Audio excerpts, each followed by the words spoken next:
Olá, boa tarde. Sejam todos muito bem-vindos a mais uma edição do nosso podcast, ao vivo pela Melodia FM 87.9, com transmissão simultânea pelo YouTube para todo o Brasil. Esse espaço foi criado para levar informação, acolhimento, conscientização e esperança para pacientes, familiares, cuidadores, profissionais da saúde e toda a sociedade. Hoje teremos um encontro extremamente importante e enriquecedor, falando sobre saúde hematológica, diagnóstico precoce, avanços no tratamento, qualidade de vida e os desafios enfrentados diariamente por quem convive com doenças hematológicas, especialmente o mieloma múltiplo. A informação correta tem o poder de salvar vidas, reduzir o medo, combater a desinformação e fortalecer pacientes em suas jornadas. E essa é exatamente o propósito da nossa associação, transformar conhecimento em acolhimento e esperança. E hoje eu tenho a honra de receber uma convidada muito mais que especial, a doutora Ana Flávia, médica hematologista lá de Belo Horizonte, que estará aqui conosco compartilhando conhecimento, experiências e esclarecendo dúvidas fundamentais sobre prevenção, sinais de alerta, tratamento e qualidade de vida. Doutora Ana, é uma alegria enorme receber a senhora para essa conversa tão necessária e tão importante para milhares de pessoas que estão nos acompanhando. Muito obrigado de coração por ter aceito o meu convite. Seja muito bem-vinda.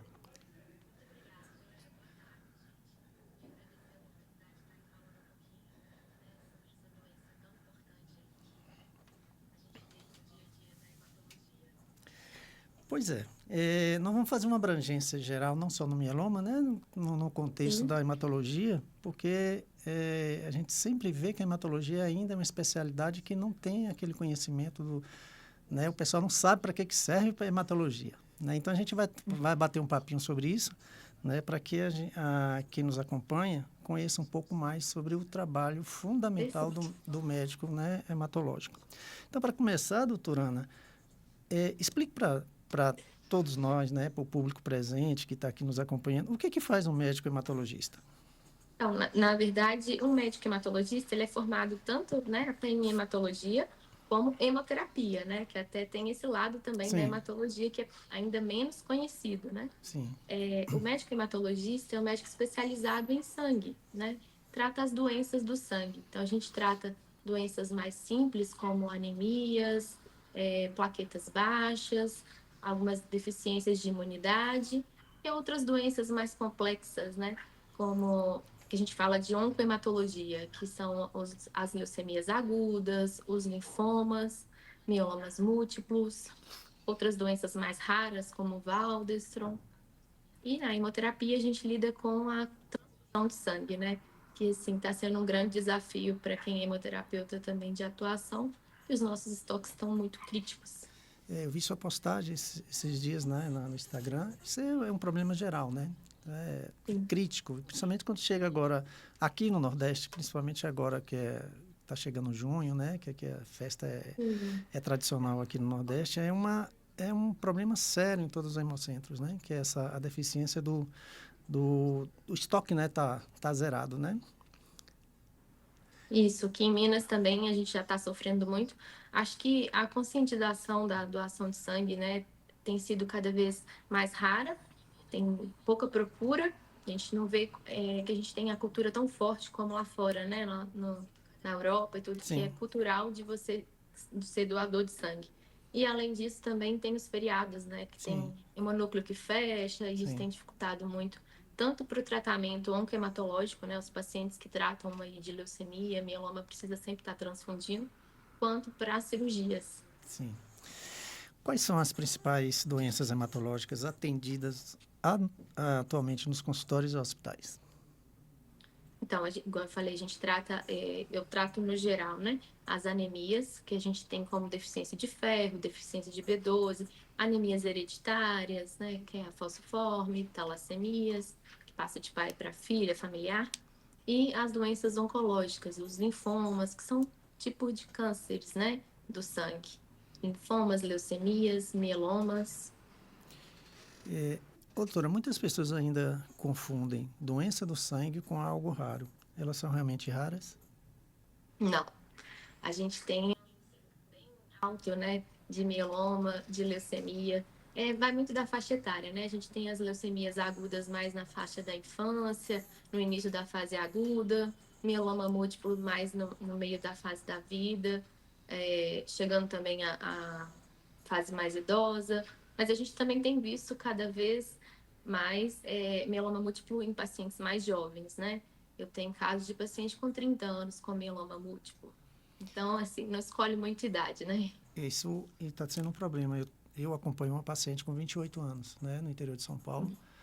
E é isso, na literatura médica, consta o mieloma como uma doença de idoso. Exato. Né?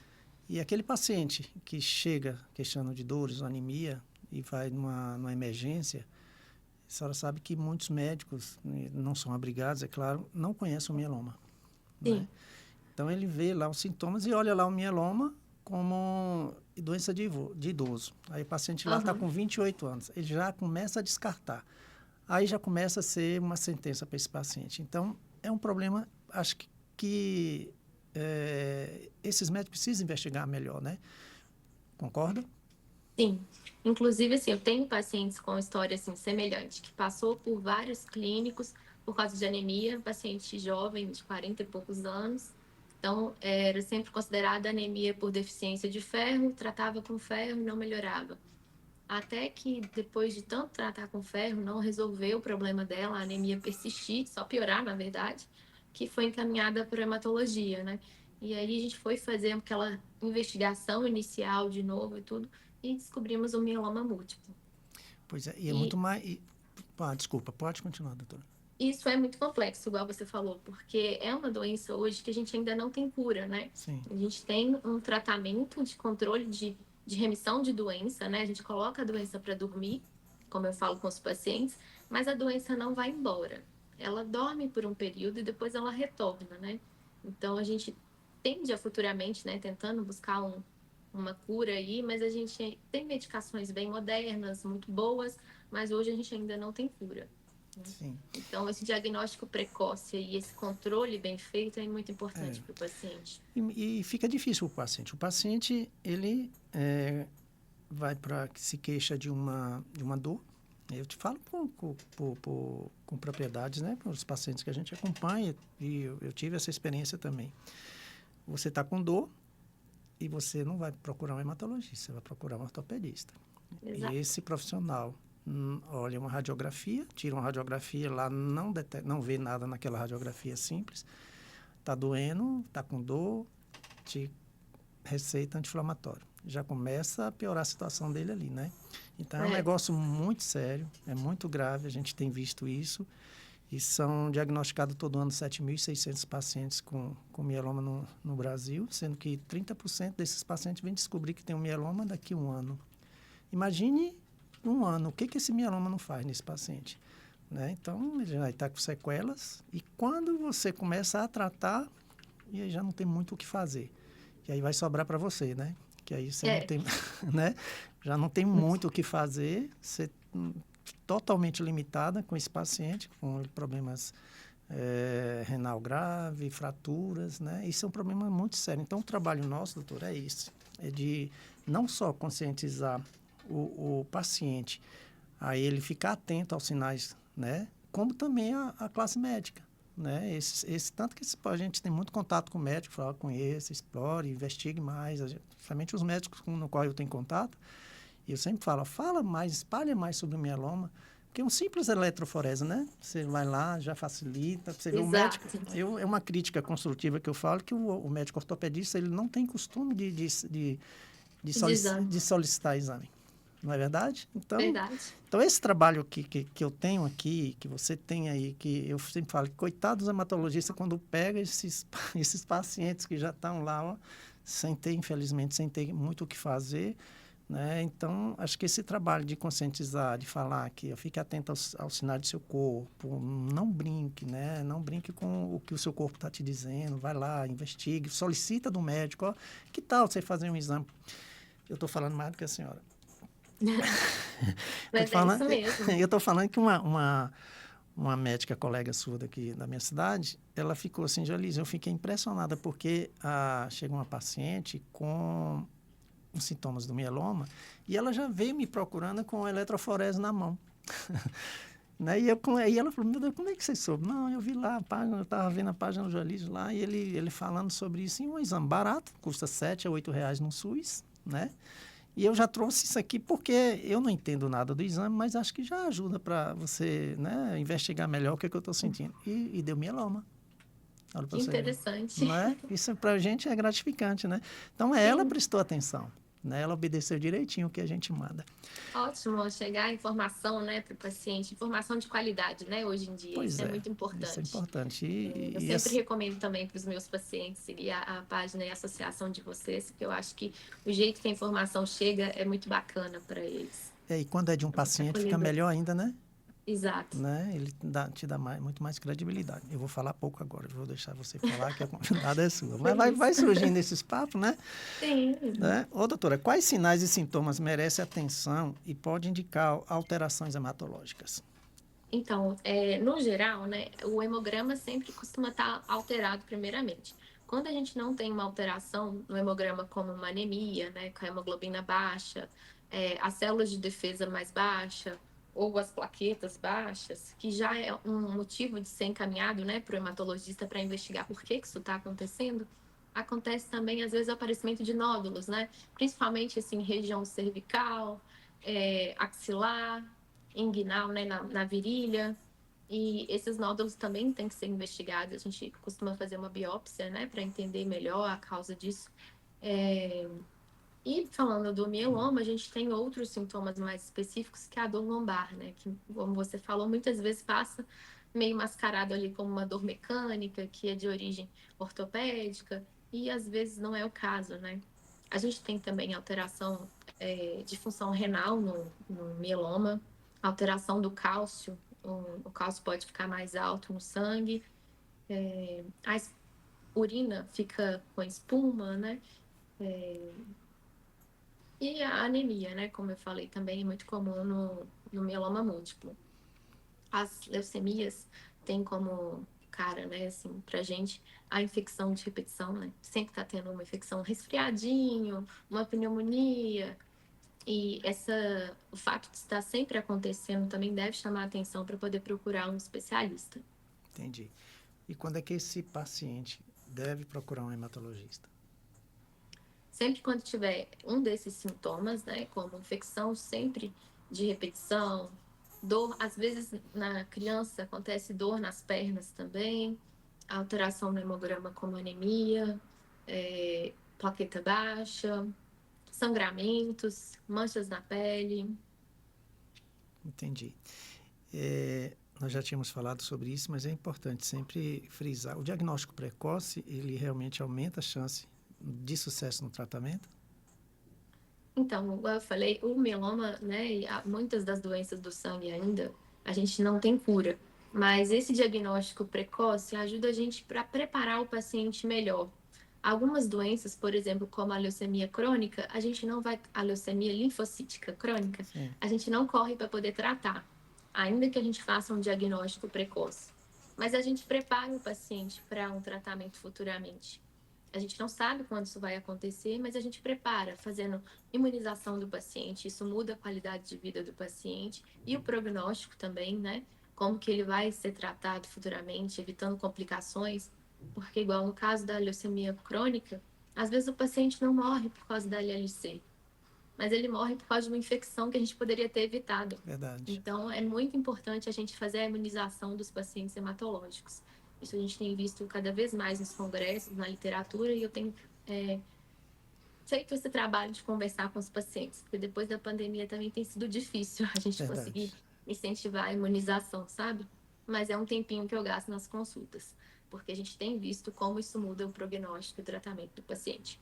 Em outros casos, a gente precisa ter o diagnóstico rápido, porque é de urgência a gente começar uma quimioterapia também. Então, assim, um diagnóstico precoce sempre deve ser preconizado mesmo. E por que algumas doenças hematológicas, doutora, demoram tanto para ser diagnosticadas? Eu acho que falta essa questão da conscientização, assim, até da equipe médica mesmo, porque na faculdade de medicina a gente não vê muito de hematologia. Sim, verdade. É uma especialidade que só conhece quem gosta, quem já tem aquele interesse de conhecer mais a fundo na faculdade, sabe?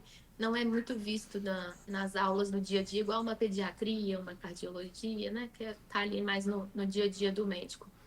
E eu acho que a falta dessa conscientização na faculdade tem feito, tem dificultado, né, do médico prestar atenção nesses sinais e encaminhar o paciente, porque realmente é uma especialidade difícil, a investigação é muito especializada e ele não tem mesmo a obrigação de fazer essa investigação, mas ele tem que saber reconhecer os sinais e encaminhar para o especialista, né, para a gente conseguir fazer esse diagnóstico precoce. É fundamental, né?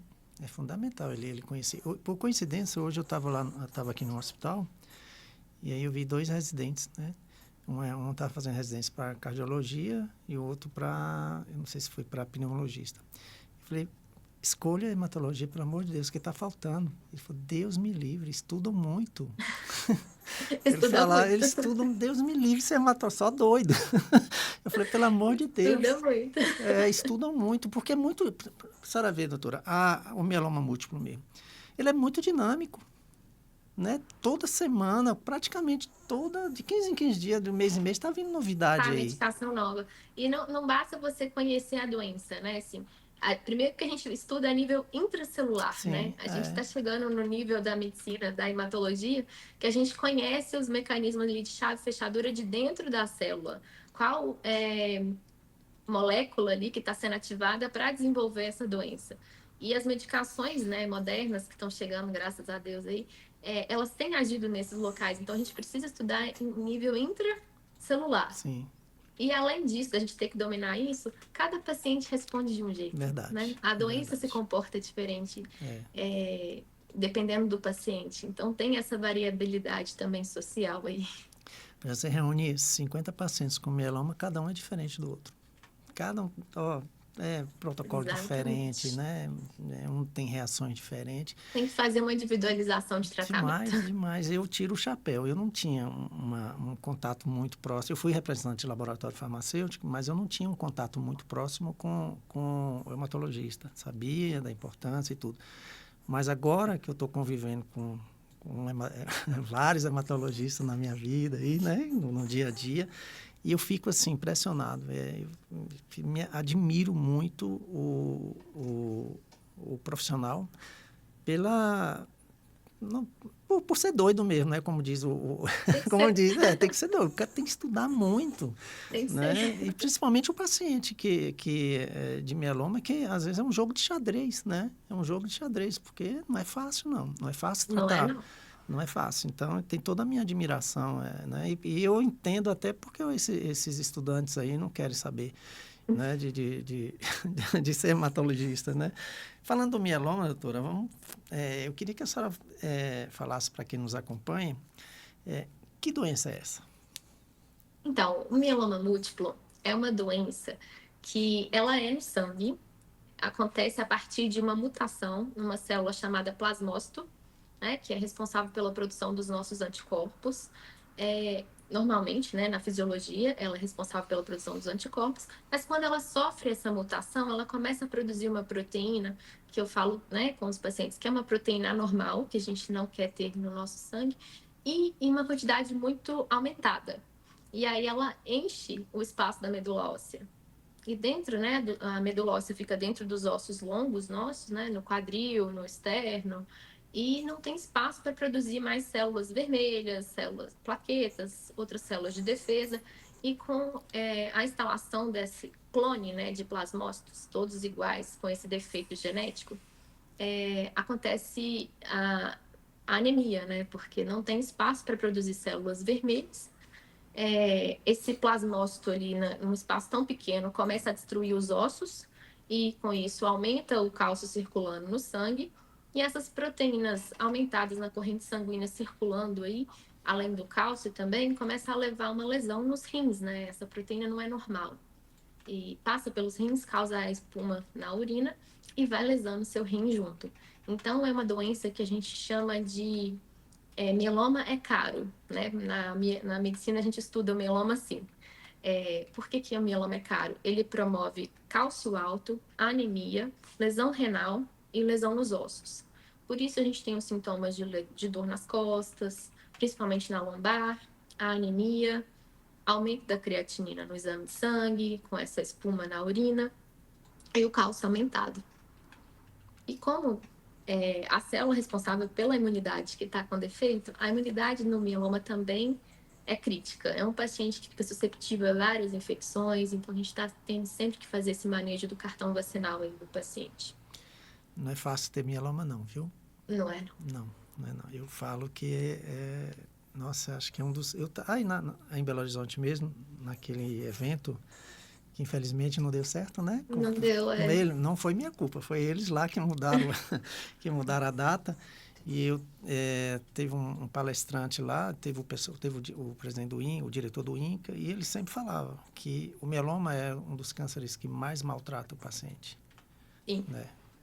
Porque ele é arrastado, né? Ele é aquela doença que, eu falei, como não tem cura, ele fica ali perpetuando por longo tempo, né? Levando essas dores, a qualidade de vida do paciente é muito ruim. Né? As limitações. E eu não sei se a senhora sabe, mas atualmente o mieloma é o quarto câncer mais caro para tratar. Né? É muito caro. É tanto que a gente vê aí as dificuldades, né, para colocar esses pacientes nos estudos clínicos, porque nos estudos aqui tem acesso à primeira linha, né? Tem aí a esperança agora da lenalidomida, né? Com a Conitec aprovou, né? Aí em Belo Horizonte vai começar a produzir agora em janeiro, né? Com a quebra da patente. Pela Fiocruz, né? Aí, vamos lá, vamos caminhando, né, doutora? A gente está com alguns projetos aqui em Minas também. Eu e outros coordenadores de serviço aqui em Minas, em alguns hospitais do SUS, que a gente está tentando incorporar aí o carfilzomib genérico como segunda linha na... Eu estou sabendo. Na PAC aí. Eu estou sabendo. A gente está em conversa com as diretorias aí. Tomara que dê certo. Tem um colega, um guerreiro também, que que tem esse trabalho de ativismo, né? Ele tinha me avisado, que é o Deco, né? Lá da Flamedula, ele estava me falando, né? Ele é da linha, né? Ele estava falando, isso é uma maravilha, né? Tomara. E estava aparecendo, vai aparecer coisas legais aí. Se a senhora for olhar hoje a situação do mieloma, a senhora tem quanto tempo de formada? Eu tenho um pouco tempo, eu tenho 4 anos. Tá novo. Novinha ainda, né? Tá caminhando ainda, né? Se você comparar, né? Eu tive aqui com o Dr. Wellington, né? Lá Sim. né? Ele é um dos... Formei com ele. Então foi seu professor. Ele foi professor do meu médico oncologista daqui, que é mineiro também. Nós estamos numa cidade que é mais fácil a senhora encontrar pão de queijo do que acarajé aqui. Bem coladinho a Minas. A gente tem uma cultura, a Vitória da Conquista, ela tem uma cultura muito mais mineira do que baiana, né? Então, aqui tem muita gente de Minas. E esse meu oncologista que me deu o diagnóstico do mieloma é mineiro e foi aluno do Dr. Wellington. Então, eu até perguntei para ele, Dr. Wellington, o que mudou? Como mudou de 15 anos, 20 anos, né? O mieloma para hoje? Eu falei assim, de água para vinho. Mudou muita coisa para melhor. Muita coisa para melhor, né? Graças a Deus. Falando ainda do mieloma, doutora, porque é interessante falar e sempre falar, e vamos falando, né? Para que o pessoal fique mais atento aos sintomas. Quais são os sintomas mais comuns que pode aparecer no mieloma múltiplo? Principalmente dor nas costas. Se você for ver aquele paciente assim que já está tratando tudo, voltar atrás, né? O que você sentia lá atrás até você procurar o médico e ter o diagnóstico, o que eles mais vão falar é isso, é a dor nas costas, ou então, sim, uma anemia que nunca melhorou. Que ele mesmo já fala, essa anemia aí eu já tenho há muito tempo, não precisa nem investigar, nem sei para que me mandaram para o especialista. Entendi. E aí, quando você vai ver, a gente descobre. Existe prevenção para doenças hematológicas? Eu falo isso muito com os pacientes. Não é nada, doença hematológica não é nada que você deixou de fazer, por exemplo, né? A gente sabe de sintomas cardiovasculares que a gente consegue ter um bom controle de pressão, a gente evita um infarto, né? Atividade física, a gente consegue evitar também hipertensão e tudo. Mas as doenças hematológicas a gente não consegue prevenir. Infelizmente, é uma mutação genética que acontece lá na programação celular, que se perpetua, faz um tanto de clone e começa a desenvolver a doença. Mas a gente tem estudos hoje na literatura mostrando o benefício do exercício físico, né? Que isso tende a ter um prognóstico melhor, o tratamento fica mais leve. Eu trabalho também isso muito com os meus pacientes, da importância do exercício físico. Não previne, mas ajuda.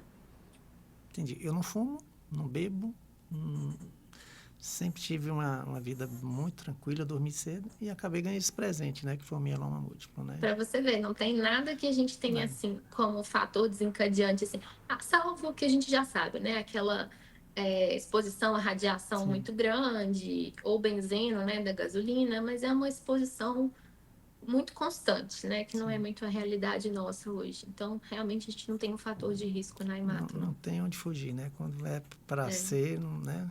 Não tem jeito. Simplesmente. O exame de rotina toda pode ajudar no diagnóstico precoce? Sim, um hemograma pode mudar muita coisa. Básico do básico, né? Para um hemograma, qualquer médico pede. A partir daí a gente tem, né, a função renal com a ureia, a creatinina, dá uma olhadinha no cálcio e também na eletroforese, que é um exame importante aí para a gente fazer um rastreio. A gente tem alguns mielomas múltiplos que não alteram, né, a Sim. eletroforese, que aí tem esse desafio a mais aí no diagnóstico. Para piorar, né? Sim, Né? a gente tem que lembrar desses. É. Graças a Deus são menos, mas a gente tem que lembrar. Né? Então, assim, basicamente, para você suspeitar, eu acho que, para ficar assim na memória, uma anemia que não está melhorando, primeiro que nem toda anemia é ferro, né? Tem Sim. que ficar isso aí de recordação. Tem que ser investigada, que eu acho que começa daí. Como é que, falando nisso, chega um paciente que tem, você solicita o eletroforese, dá tudo bonitinho lá, as proteínas lá, tudo legal, e ele continua mantendo os sintomas, né, do mieloma. Quais são os outros exames que... Aí a gente tem que pedir a complementação, né? A gente pede a imunofixação de proteínas, a gente pede a eletroforese tem na urina e no sangue, Sim. né? Começando. Depois a gente tem a comprovação, é um exame mais sensível, a imunofixação de proteínas também na urina e no sangue, porque às vezes a secreção da proteína é muito pequena e não é detectada na eletroforese, né? Então a gente precisa desse exame mais específico e a relação de cadeias leves, porque às vezes é um mieloma que promove essa proteína alterada de cadeias leves e ela não altera a eletroforese de proteína. Entendi. Eu faço isso de 3 em 3 meses, que é o Freelite, De né? Eu controle. faço, Exato, é o Freelite. o meu médico me pede de 3 em 3 meses. De manutenção a gente faz. Doutora, como evoluíram os tratamentos hematológicos nos últimos anos? Eu falo essa pergunta numa abrangência, né? Linfoma, leucemia, mieloma. Então, a gente tinha muito aquela quimioterapia mais abrangente, né? Que era meio que a todo custo tinha que destruir a doença ali. E junto com a destruição da doença, né? Ia o paciente junto, né? A gente acabava que, às vezes, promovia uma piora na medula dele, né? Tentando tratar de uma doença, às vezes levava uma aplasia junto. Era a medicação que a gente tinha, né? E à medida que a gente está avançando aí nos conhecimentos, a gente tem tido quimioterapias cada vez mais específicas, com a ação local, como eu falei, né? Com a ação dentro de receptores, dentro das células, né? Medicações alvos, como né, a leucemia mieloide crônica, a gente tratava com interferon, com hidroxureia, né? Que é uma medicação que só impede a proliferação celular ali da medula, mas ela não age na mutação da leucemia mieloide crônica. Então, agora a gente tem os ITKs. E aí é uma linha, né, de medicação que age diretamente no receptor que faz a mutação genética da LMC. Então, a gente não tem tantos efeitos colaterais. Ainda dentro dos ITKs, a gente tem cada vez mais modernos, né? E menos agressivo? Diminui a agressividade do tratamento, né? E o mesmo vale para linfomas, para mieloma, a gente tem tratado cada vez mais específico e conhecendo menos efeito colateral aí, em qualidade de vida para o paciente. Eu vou aproveitar e te fazer uma pergunta que me apareceu aqui. Você sabe que quem toma lenalidomida, você esquece até seu nome, né? A gente vai, né, dar um esquecimento, mas caiu aqui, ficha, não vou perguntar. Era para... Falei, não posso esquecer de perguntar. Eu não sei se a senhora está deparando com o aumento da recidiva do mieloma. Sim, Inclusive, foi a ideia dessa proposta aí de trazer Carfil, porque, né, no SUS a gente tem como inibidor de proteossoma apenas, né, o bortezomib, a gente não tem outra linha de tratamento. É uma medicação ótima, mas a gente está tendo muita resistência, né? Eu tenho paciente que chegou muito acamado, chegou em cadeira de rodas, igual você falou, por causa de ter tido esse diagnóstico mais atrasado, né? Era caminhoneiro e chegou para mim sem andar, morrendo de dor, com um atestado de óbito, porque ele teve o diagnóstico de mieloma, né? Para ele era um atestado de óbito. Então a gente foi fazendo esse trabalho de conversar com ele, psicológico, né? Além do tratamento hematológico junto. Ele recuperou muito bem. Chegava na consulta, cada mês que ele vinha para a consulta, ele vinha em cadeira de rodas, depois em andador, depois chegou andando, rindo, né? Que não sentia mais dores nenhuma. Mandei ele para o transplante e um mês depois que ele transplantou, quando ele voltou, na primeira consulta comigo pós-transplante, a doença já estava voltando. Assim, muito ruim, né? Recidiva muito precoce. Por que será, doutora, que está acontecendo? Porque isso está preocupando, porque a gente tem visto aí de um ano para cá muitos casos assim, sabe? Eu até estava comentando, às vezes a gente bate um papo assim com o médico. Há 2 anos atrás teve uma falta muito grande do meu falando. O meu falando faltou, né?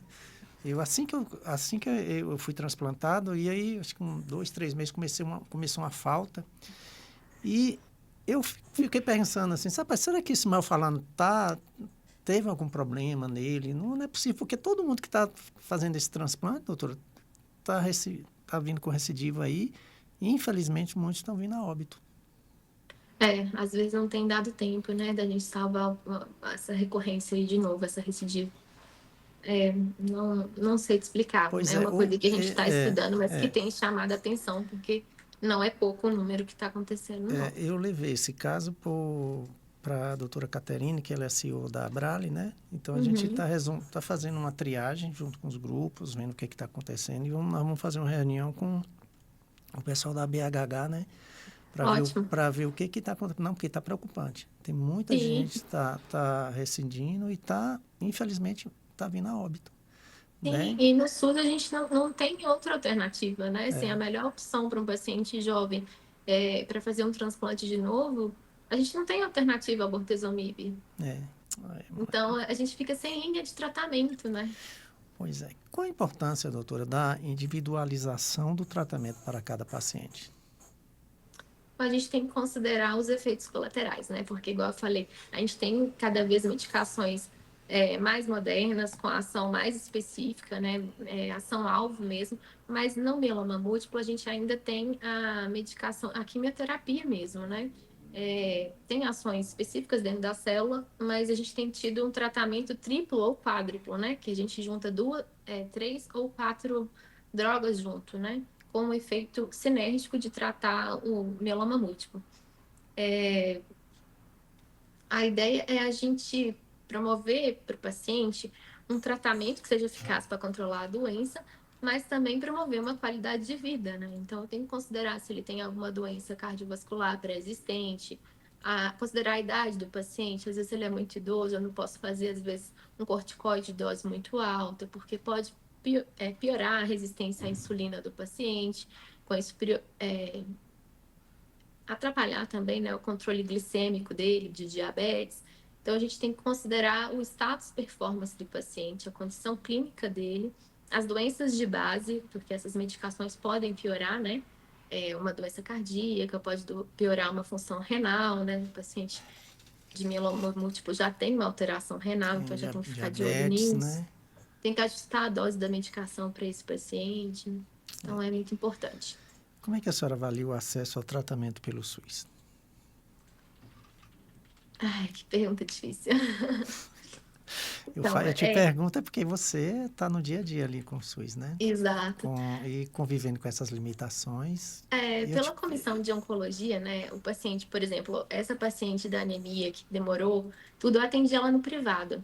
Eu consegui começar com ela a medicação já no privado, mas que ela pegaria pela farmácia de Minas, né? A talidomida e a Dexa, e já mandei ela para a comissão de oncologia para ela ir para o SUS para fazer um tratamento. Não demorou muito. Em 2 meses ela já estava no SUS tratando com bortezomib, né? Com a terapia tripla. Respondeu muito bem, foi para transplante, né? Tá super bem. A gente tem essa porta de abertura bem rápida até, pela Comissão de Oncologia. Mas o que dificulta para a gente são as linhas de tratamento, porque a gente tem, né, essa terapia tripla aí com bortezomib, ciclofosfamida agora que está um desafio, né? Que está em falta também. Ixi, nem A fala. gente está no Brasil, né? A gente No está Brasil. migrando tudo aí para talidomida, porque a gente não tem lena, né? Às vezes a gente consegue uma doação ou outra, mas no geral a gente não tem. E às vezes o paciente tem uma intolerância à talidomida, né? Daquele formigamento, aquela parestesia, né? Quando até grau 1, grau 2 a gente suporta, chega a grau 3 a gente tenta dar uma diminuída na dose, mas às vezes a gente tem que suspender, né? E aí a gente fica sem alternativa de tratamento. Ah, que sofrimento, né? E eu tenho certeza que você absorve, né? Sim, e o que ajuda a gente, né, aí é os estudos clínicos, né, que a gente consegue enviar ao paciente, doação, né, de medicação, que a gente consegue tratar aí a trancos e barrancos, né. O transplante de medula, doutora, isso eu te falo porque muita gente ainda que está tratando, mas não quer fazer, tem medo, Sim. né? É um tabu ainda. Para você ter uma ideia, quando eu fui fazer o meu transplante, aí me pergunta quantos pontos eu levei, né? Sim, Eu levei, você tem levou isso. quantos pontos? Eu falei, mas como assim? Quantos pontos? Então ainda é falta de conhecimento, falta, né? O transplante de Exato. medula óssea ainda é necessário em muitos casos? Sim, principalmente no mieloma, isso é indiscutível. É uma discussão que tem sido em todo o congresso agora que a gente vai, né, porque a gente tem a alternativa aí, veio, né, uma nova alternativa aí como tratamento, que seria o Carticel, né? É. Mas a gente ainda discute isso e tem ainda voltado para a mesma resposta. O transplante de medula óssea ainda tem seu lugar, é indiscutível, né, o benefício dele. A gente faz o tratamento da quimioterapia no paciente, o paciente entra em remissão e deve ser encaminhado mesmo para o transplante, né? Salvo alguns casos de algumas leucemias agudas e tudo que não tem indicação de ir em primeira linha, né, em primeira remissão. Mas, por exemplo, no mieloma múltiplo é imprescindível que o paciente vá para o transplante. No caso do mieloma múltiplo, o transplante, né, é dele para ele mesmo, que é o que a gente chama de autólogo, né? E isso aí faz a gente ganhar tempo na doença, né? É E verdade. tempo na doença é tempo para poder sair novas medicações, a gente ter novos estudos clínicos abertos, e principalmente no SUS, até nos convênios, né? A gente consegue ganhar tempo e promover para o paciente, às vezes, uma terapia melhor que está saindo aí. Porque no nosso grupo mesmo, eu tenho um grupo lá, são 410 membros. E eu te falo que 20%, acho que até uns 30% deles não querem fazer. Sim, Não que tem que se eu tenho. respeitar, né? E a gente tenta. Eu falei, olha, eu faria 2, 3 vezes se fosse necessário, porque a gente sabe, para mim, eu tive uma qualidade de vida após o transplante. Ó, é uma via cruz depois, né? Você tem aquela coisa, você tomar aquela tanto de vacina, mas vale a pena, vai Exato. passar e hoje a gente tem uma qualidade de vida. Eu propriamente falando, graças ao transplante, foi muito bem feito, né? Eu sou muito disciplinado, muito focado, né? Tive tudo, tomei todas as vacinas. Já tem paciente que não quer saber, diz que ele está com mieloma porque tomou a vacina da Covid. É, Né? Então, já ouvi isso. né? Já ouviu isso? Pois é, Já. eu ouço isso direto. Não tomo, eu não vou tomar da Covid de jeito nenhum. Eu tô com mieloma porque foi essa vacina da Covid. Exato. Oh, meu Deus do céu, mas vai fazer o quê, né? Né? A gente não consegue Não convencer todo consegue, mundo. não consegue, né? Doutora, existe muito medo quando se fala em quimioterapia. Esse cenário hoje mudou? Não. Quando você, igual você falou, primeiro o pessoal não conhece o que é hematologista, né?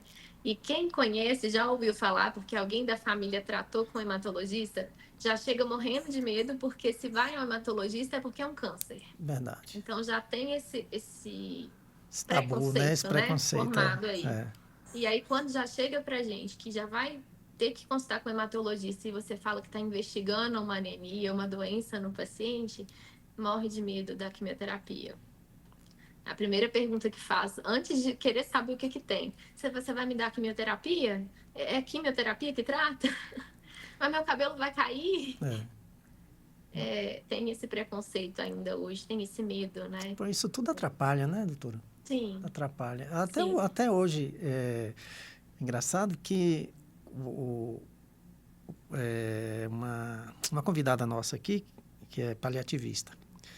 Aí lá no jaleco dela tem um nome e é paliativista. Aí Uhum. ela entra no consultório, o paciente vê, ai meu Deus, eu vou morrer, Sim, né? Tem, eu também sou paliativista. você é Quando a paliativista, gente né? fala isso com o paciente, nossa senhora, eu vou te mandar para cuidados paliativos. Não, eu tô morrendo, É, você tá desistindo de mim? Mas não tem mais nada para eu não, fazer. eu não sabia que você era paliativista, não. A gente Eu tem muitos fiz. parceiros paliativistas, a gente, né, É, trabalha muito em cima disso também. E a gente fala sempre aqui para quebrar esse tabu aí que o pessoal fala de que paliativo é final, já era, já não, sim. né?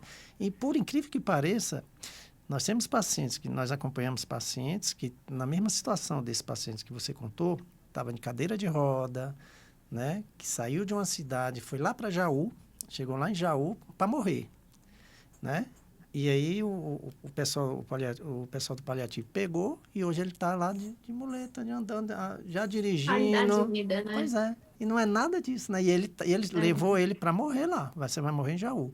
Chegou lá, aqui ninguém vai morrer.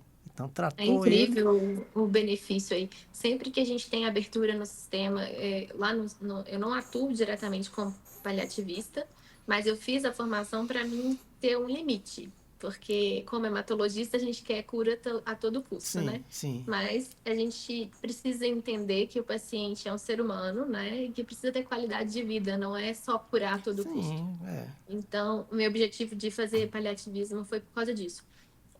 Mas igual no SUS, às vezes a gente tem a abertura de um serviço que tem cuidados paliativos, eu sempre acho que tem que ser dado às mãos, sabe? A gente tem que tratar junto. Eu vou tratar o câncer e o paliativista vai me ajudar aí com os controles de doença e a gente vai conseguir uma qualidade de vida, né, para esse paciente, E o que papel é do o mais psicólogo. importante. E o papel do psicólogo também, viu? Essencial, É essencial. essencial. Mas infelizmente a gente não tem no SUS. São pouquíssimos serviços que contam com isso, viu? Que pena. Quando o paciente nos procura, eu sempre falo, a gente vai cuidar primeiro da cabeça dele para ver como é que está a situação. Porque é o Exato. emocional, a cabeça mata e a cabeça cura, né, doutora? Sim, Né? sim, E se você precisar de psicólogo, manda para a gente lá para a associação. sim. O doutor Eu Anderson, sempre mando. o doutor Anderson chega e fala assim, doutor, é interessante que eu sou, para quem que está nos acompanhando, é o seguinte, o meu médico, é o meu hematologista lá em Belo Horizonte. Então, hoje, além dele ser hematologista, hoje ele virou um parceiro. Então, ele me manda pacientes para o paciente aqui, né? Aí eu vou lá, cuida.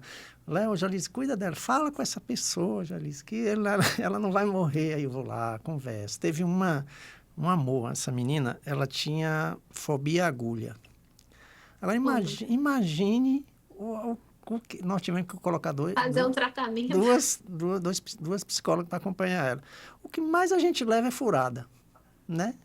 Eu perdi as contas de quantas agulhadas eu já levei. E ela tinha, Medicação, exame de sangue, pois aí, controle de doença. e ela tinha fobia. Graças a Deus conseguimos, né? Que bom. Ela fez o transplante, tudo. Eu tive lá agora, a última vez que estive em Belo Horizonte, era de Belo Horizonte. Eu tive com ela, ela foi lá no fórum, Que conversamos ótimo. lá, né? Então, graças a Deus, então, a gente vai fazendo esse trabalho, né? Juntamente com os médicos, enfim, né? Fazer esse trabalho do acolhimento, Formiguinha. do formiguinha, né? A gente faz devagarzinho. Resolver um caso já valeu, né?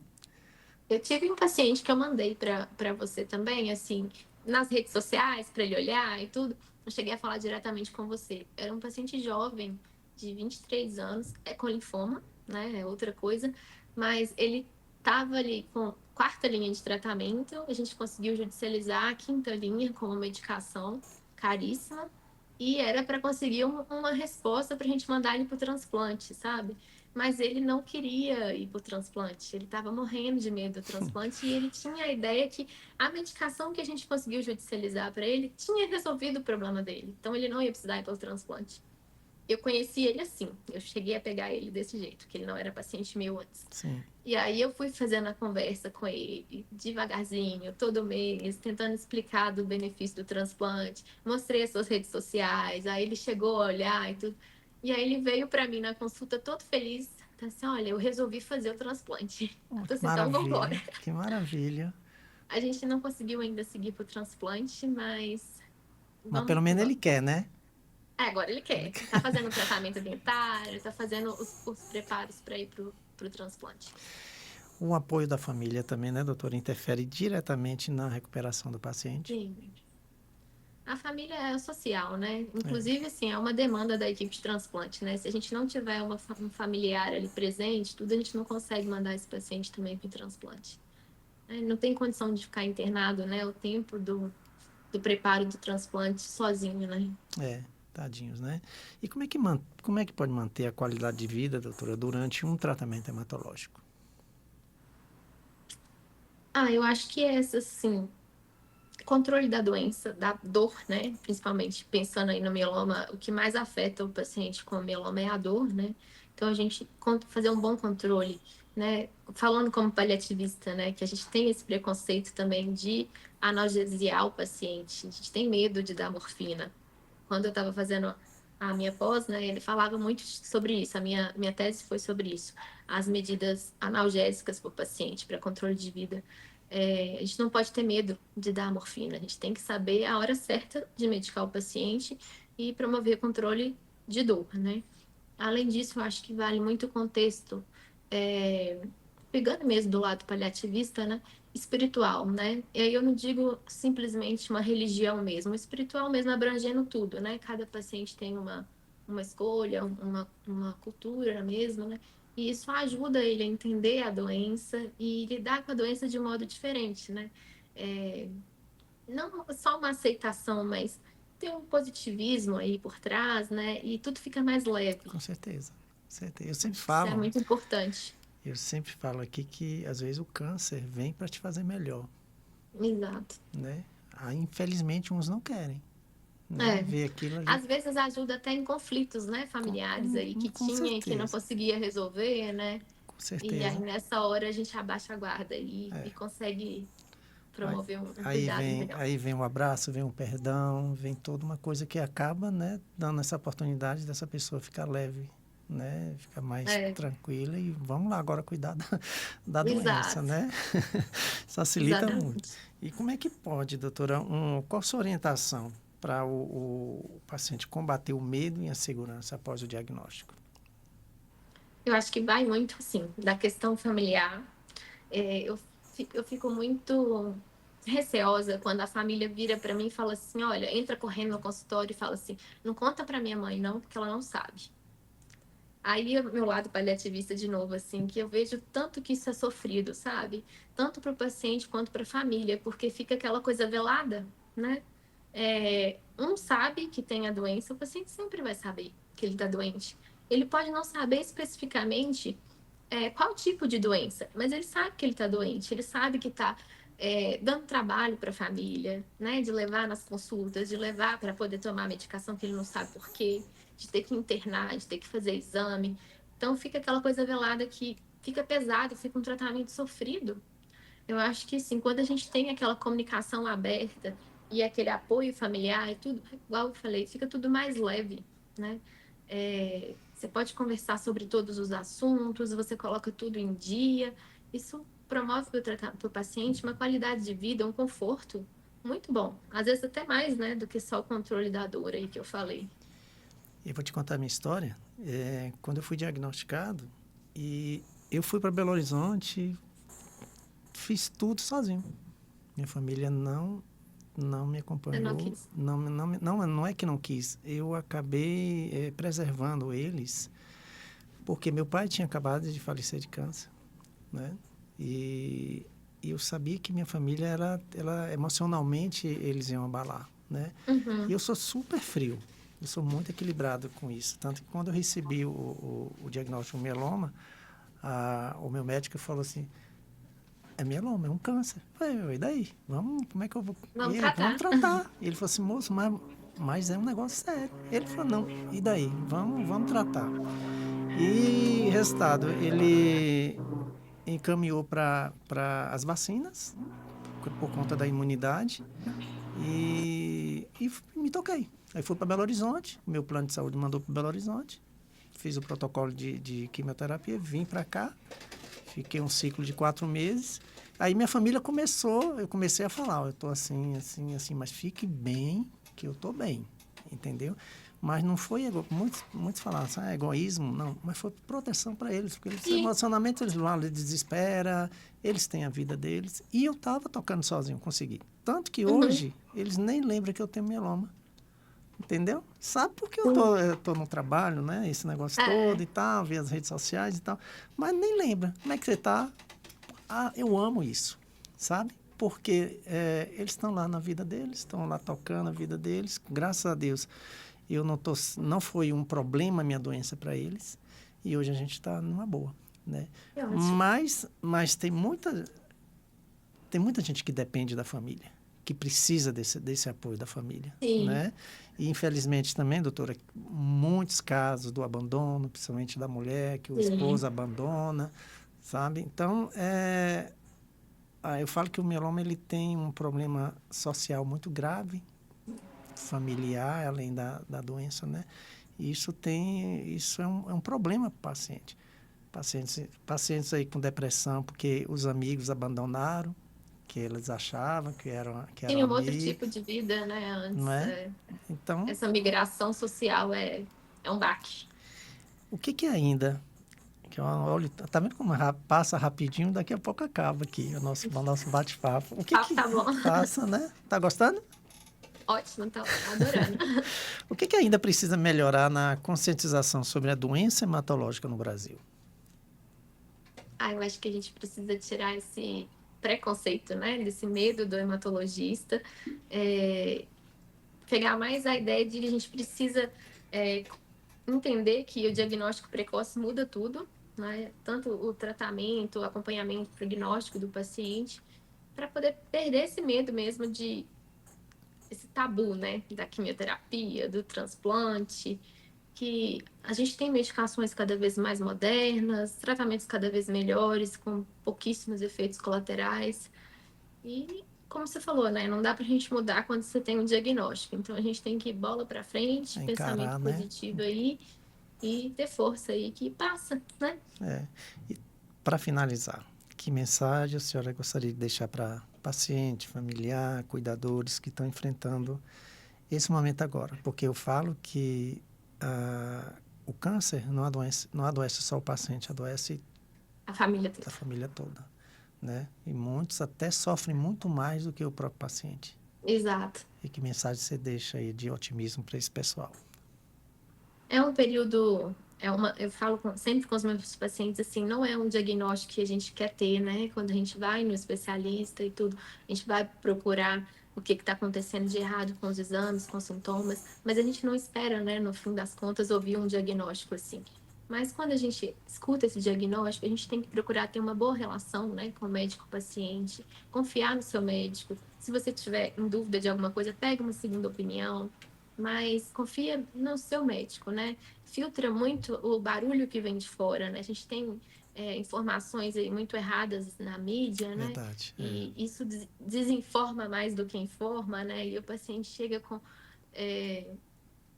muitas certezas, poucas dúvidas, e ali na consulta é a hora da gente tirar as dúvidas e seguir em frente aí juntos, porque uma boa relação aí vai fazer um tratamento mais leve, com menos efeitos colaterais, né?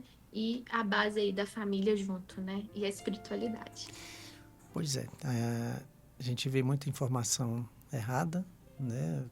Não confie muito no Dr. Google, no ChatGPT, né? Você procura informações confiáveis para você ter uma noção do que realmente você tem, está sentindo, como é que vai ser tratado. Eu lembro que quando eu fui diagnosticado, eu abri o Google e estava lá, perspectiva de vida do mieloma, 5 anos. Eu falei, eu vou tratar para quê, né? Exatamente. Né? Eu falo que o Google coloca a pior hipótese possível, pois né? É. Então a gente tem que filtrar muito. Pois é, então não vai muito por isso aí, não. Tem muita gente que está informando, né? Exato. Muita gente com informações que, É, com credibilidade, né?